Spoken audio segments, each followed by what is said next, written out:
Hello there everyone and welcome back to Let's Play Super Metroid Suitless. In the last part we've cleaned up Crateria and Brinstar and got all the remaining items that we wanted there. And now it's time for the first annoying part of this challenge run, and that is to move through the underwater sections of Maridia without the gravity suit. Let's just go ahead and go. First step is to climb up the room which formerly had the glass tube. No problems here. Normal jumps with the high jump boots are enough to scale this room. As I've already explained, we are playing on the European PAL version of the game, where you jump slightly higher underwater without the gravity suit for some reason. And because of that, there is an easier method to scale this room. But I will demonstrate you guys how we can go through here if you were playing on the North American version too. And it will involve freezing this crab guy here. We needed to hit him twice in order to freeze him, but now if we hit him just once again, he will freeze again because we've dealt enough damage. And you would do something like this. We select Super Missile and then we do that. And that's a very clever strategy which I've seen in Red Scarlet's no boss mini boss run of 2004. You use a super missile, you hit the wall with it, and that will make the crab guy fall down because the screen starts to shake, and then you freeze him in mid-air, and then you can use him as a stepping stone to reach the upper platform. That was just a quick demonstration how you would be able to do that room in the North American version of the game. But since we're playing on the European version, where we can jump higher, we can do this room a little bit easier. Like that, we can just freeze the crab guy below and then we can just do a normal jump up there. Actually, I'm not sure, maybe in the North American version you can do this with a crouch jump too.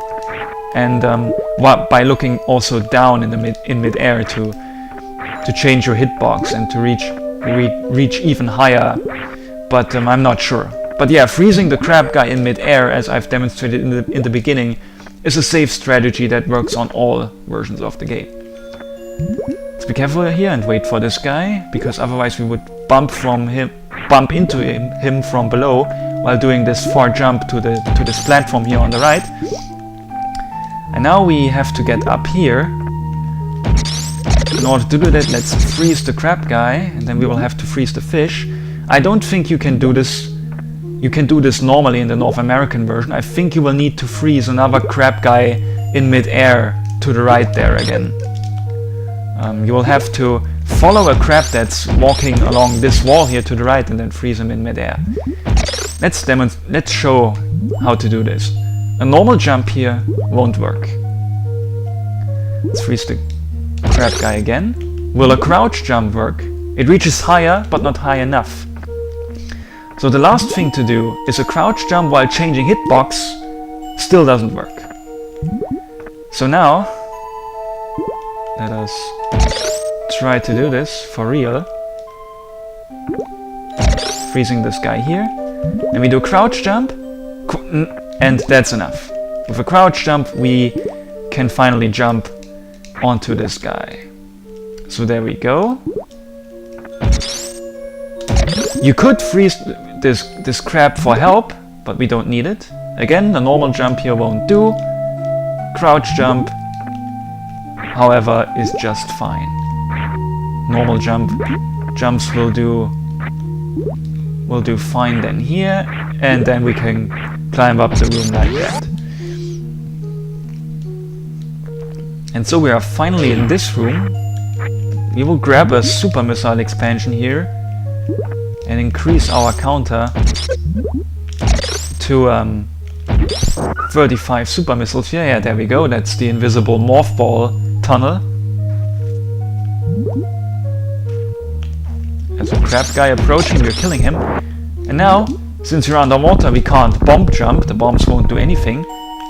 And it is too difficult to move in mid-air fast enough. So what you do here, that's also a nice clever trick, is you turn off the high jump boots. Again, absolutely amazing that you can do this in Super Metroid. See, now we can mid-air morph in time because we don't jump up fast enough. So yeah, what I was trying to say is it's a really nice thing that in Super Metroid you can turn off your items like that. So now let's turn the high jump boots back on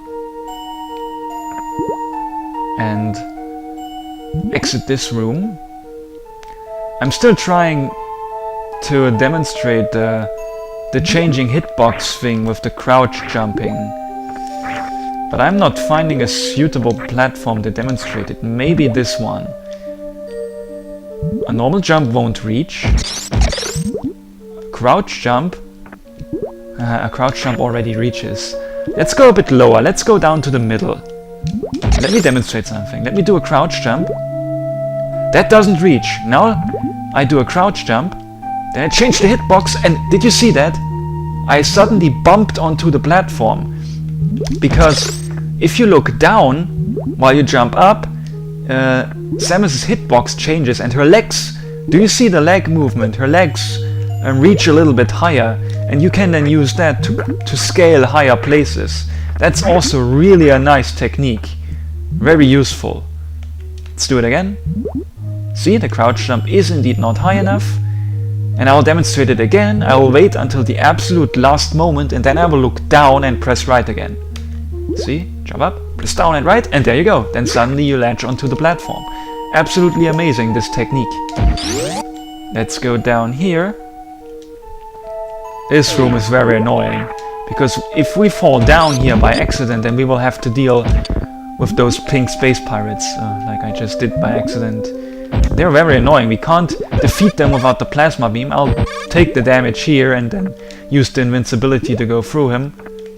Then we will fall further down, and then we need to go through here. I successfully jumped over those laser beams. Let's use a super missile to open this door, and then we will grab an energy tank in this room. That's why we've entered this place, and that's why we visited that area with the pink space pirates. Will you wake up, turtle guy? I think you have to shoot his children to make him angry. Yep. And then standing on him counts as a hit. That dealt 200 damage, by the way. Absolutely massive. 2 full energy tanks. Okay, this time we did not get any damage from standing on the guy. We will use the grappling beam. It makes reaching this energy tank a lot easier. Whoops, wrong timing there. I want to let go just as I'm right above the energy tank.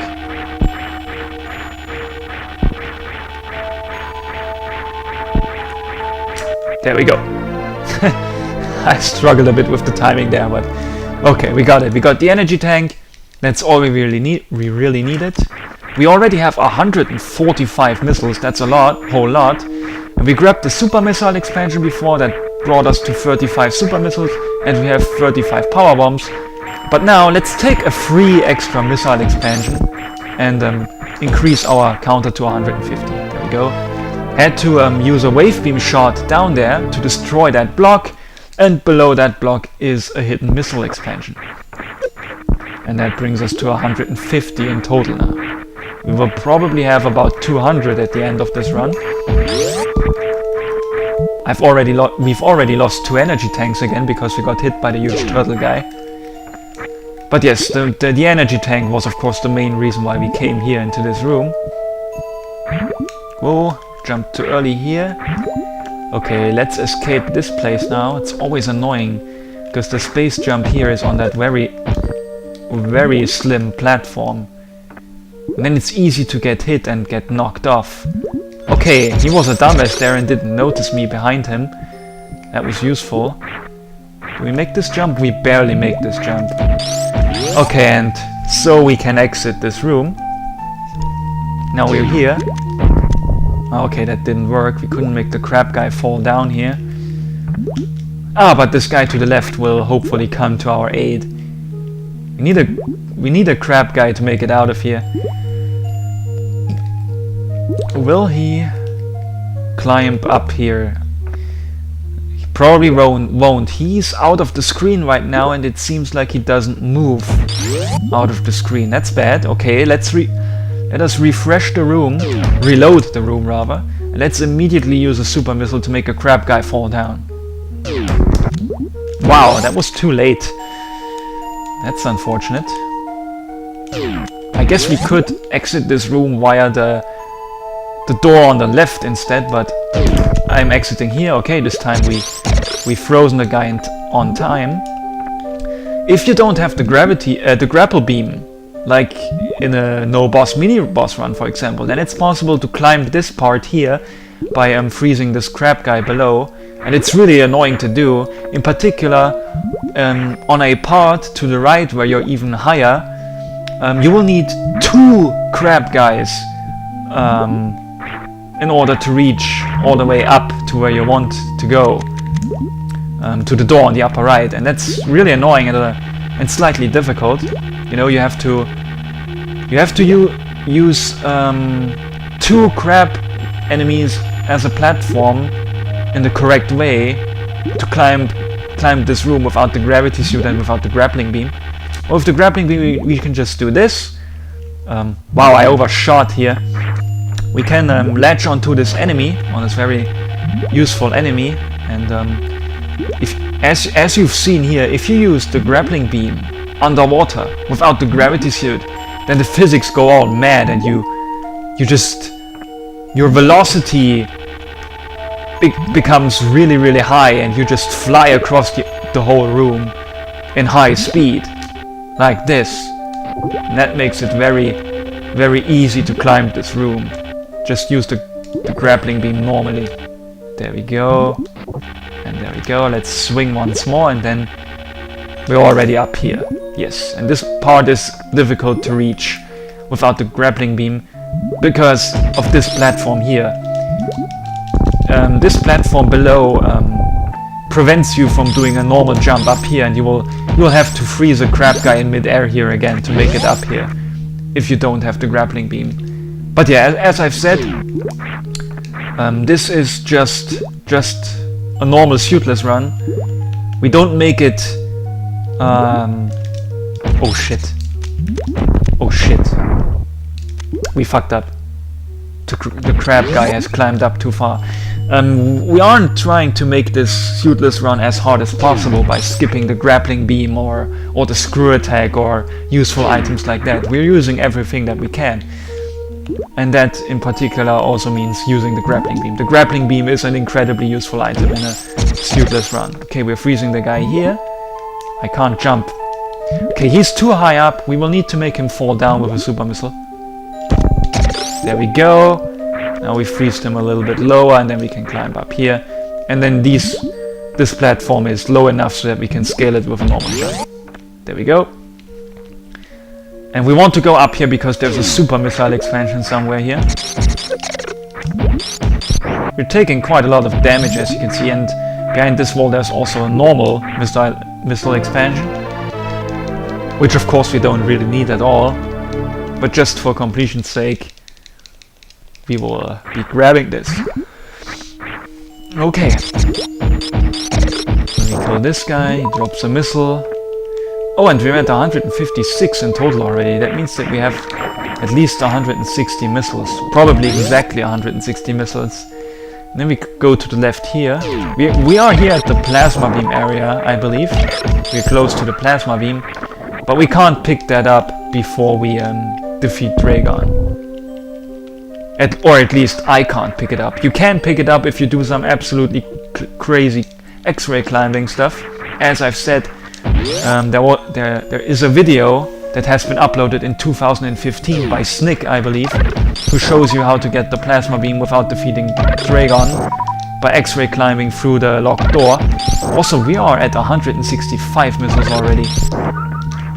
And yeah, and Snick, I think, is a Japanese Super Metroid player who primarily does tool-assisted stuff, and he discovered how to do a 3% run of the game back in 2015, which is a very modern discovery, that 3% discovery. It even startled CP Adolf, who is another famous Super Metroid Tazer. He does tool-assisted speedruns, and he's quite a technical guy, very knowledgeable. He has very high knowledge about the game. And that's the Super Missile expansion. which brings us to 40 super missiles in total, which is the reason why we came here in this part of Maridia. So yes, Snick, spelled S-N-I-Q, sometimes S-N-I-Q-Q, you know, double Q. Yeah, he discovered how to do that 3% run, and he made the video on X-ray climbing to the plasma beam. And yes, he's a good Tazer, where Tazer means that he does good Tazes, you know, tool assisted speedruns. Just in case you don't know what all that stuff means. Okay, and now that we have all this stuff, let's continue. Let's use a power bomb here very quickly to go down here. We've defeated some of those crab guys. They are dropping power bombs if you don't have a full power bomb counter.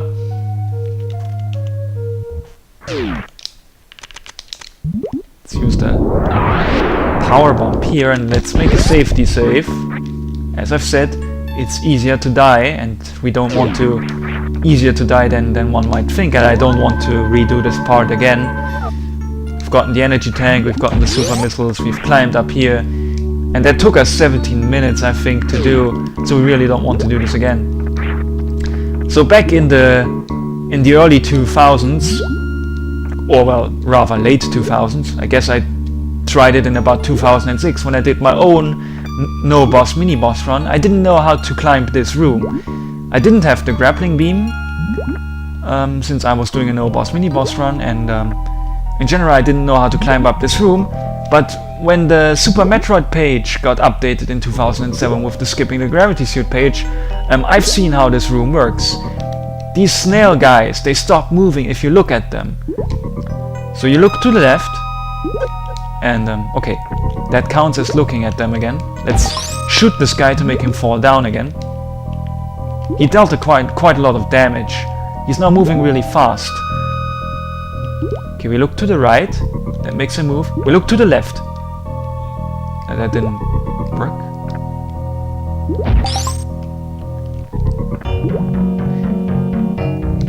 I can't explain right now how to do this because the snail guy doesn't cooperate. Why doesn't he stop moving?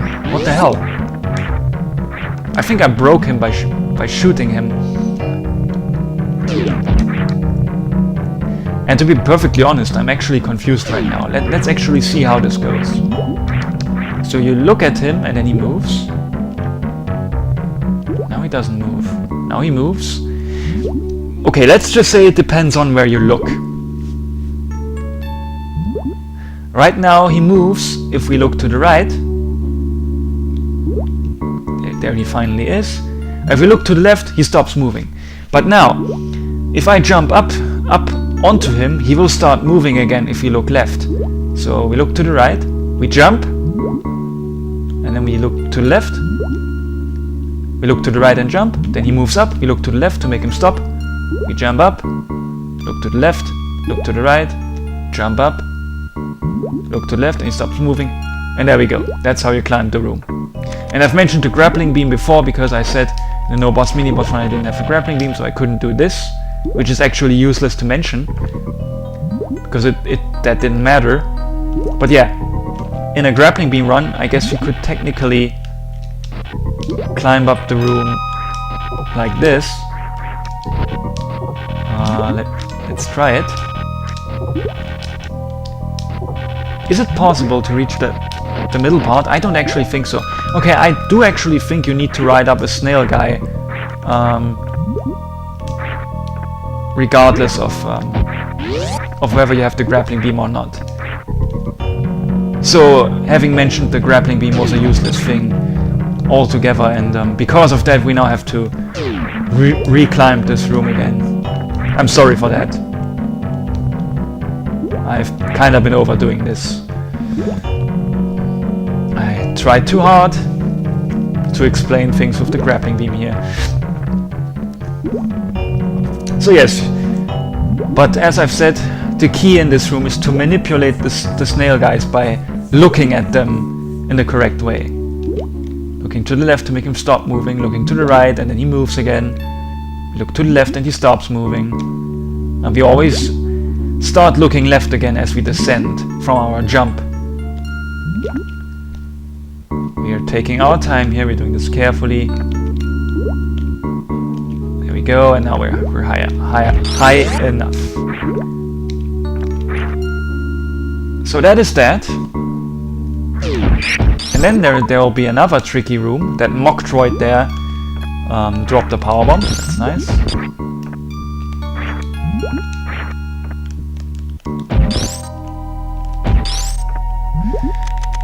Let me quickly look. Where are the X-ray thingies? Okay, so we can't get to that Metroid. We need the assistance of a Metroid to make it through this room. Ah yes, we will take that one. Okay, so here's the deal.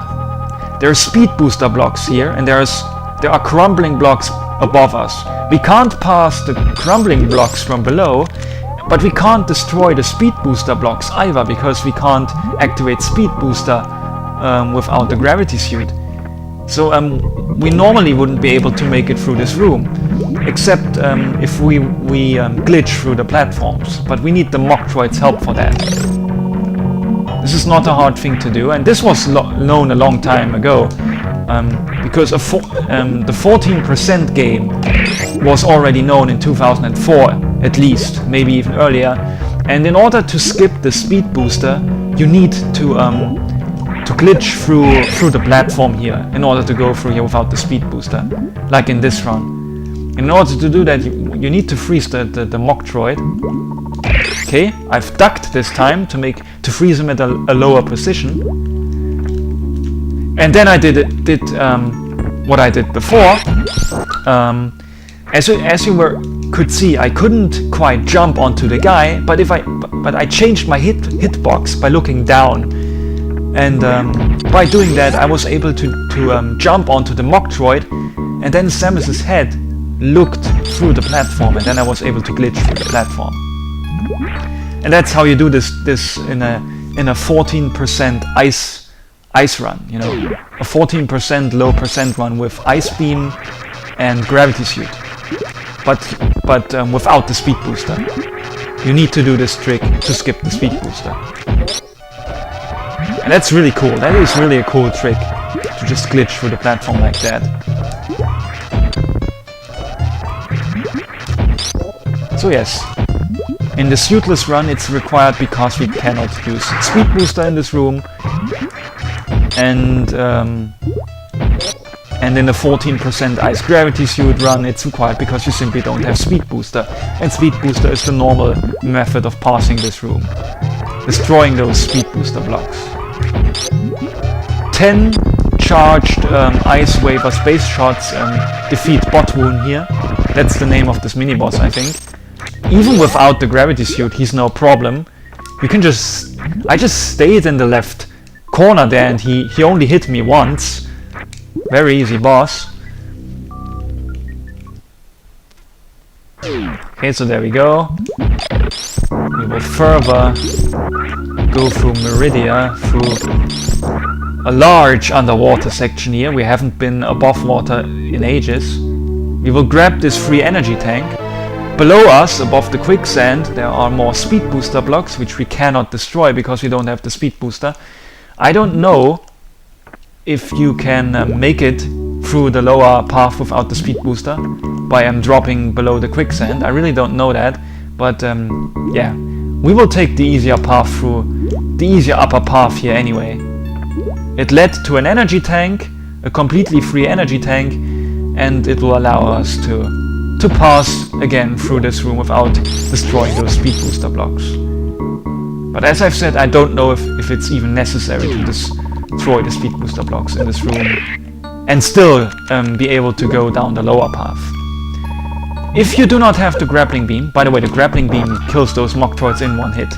If you do not have the grappling beam, then this room is really annoying. You will need to use the Metroids to climb up that room.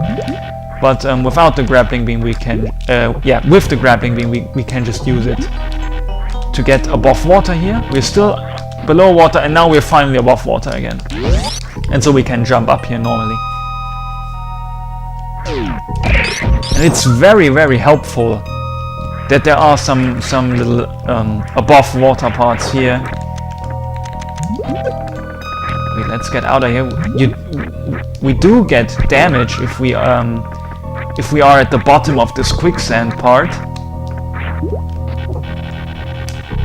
Because see, I'll demonstrate something here. If this entire room was underwater, then even with the grappling beam you could not scale this wall, because you only make those puny little jumps, and they are not, they wouldn't be enough to reach up onto this platform here, even if you are latching onto the highest grappling point here. Wait, here. If we were still underwater right now, then we couldn't jump up here because we wouldn't be able to jump high enough. So it's very fortunate that this room here is above water.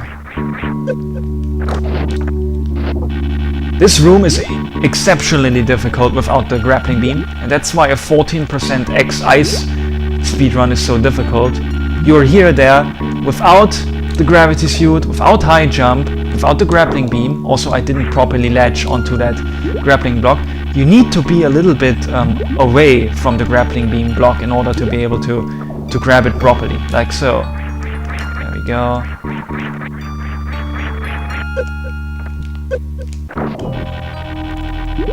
Let's do it like this.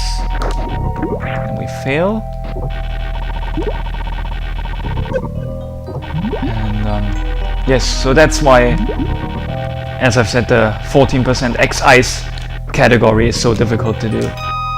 Because you only have one chance really to do this room with them properly, because once you fall down here, you can't get back up without the gravity suit anymore. Without the gravity suit and without the grappling beam, I mean. So let's refill our energy here and save, and then in the next part we will do the hardest part of the Suitless one, which is Draygon. By the way, in particular, this previous room here before the save station is really the main room in the entire game, why the grappling beam is so important in the Suitless run.